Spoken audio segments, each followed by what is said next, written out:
It was another raucous day on Parliament Hill. New evidence and new accusations over the issue that has dominated Canadian politics for the past week. Were there not only dirty tricks, but illegal actions taken to manipulate the vote in last year's federal election? Terry Milewski starts us off on this one tonight. Terry. Well, Peter, the opposition kept on throwing out charges today, and the government kept on saying there's no evidence. But then some hard evidence arrived in court documents by Elections Canada linking the Conservatives to bogus robocalls. Is it time to bring back Judge Gomery?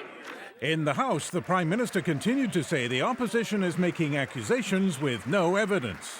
We have yet to see it and no reason to believe it. But now there is evidence from the Ontario riding of Guelph, where there were numerous accusations of dirty tricks in last year's campaign. This was a concerted effort to subvert the vote. The winner was this Liberal MP who says his supporters were pestered with robocalls sending them to fictional polling stations. And he thinks the National Conservative campaign is implicated. Who had access not just to voters' lists, but identified voters' lists, which are the property of the Conservative Party of Canada. And it was access to that information that was required to perpetrate this kind of fraud. Now, a sworn affidavit has emerged by an Elections Canada investigator saying the source of the robocalls in Guelph was a so-called burner cell phone, an anonymous throwaway phone registered to a Pierre Poutine of Separatist Street in Joliet, Quebec. Somebody wanted to hide their identity. I mean, who uses burner cell phones? Dope dealers and Hells Angels and Tony Soprano use burner cell phones.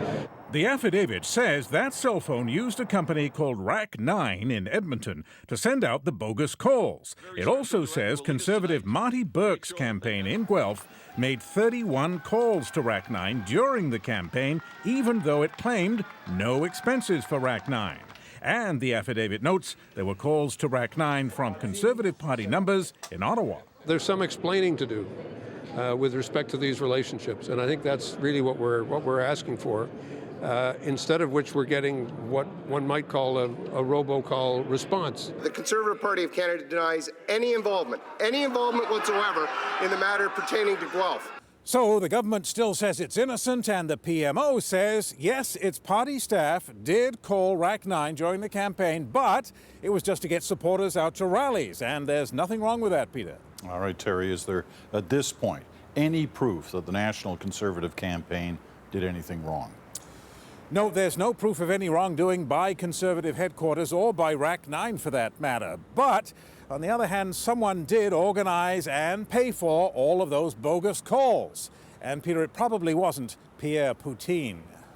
All right, Terry Milewski in the nation's capital tonight.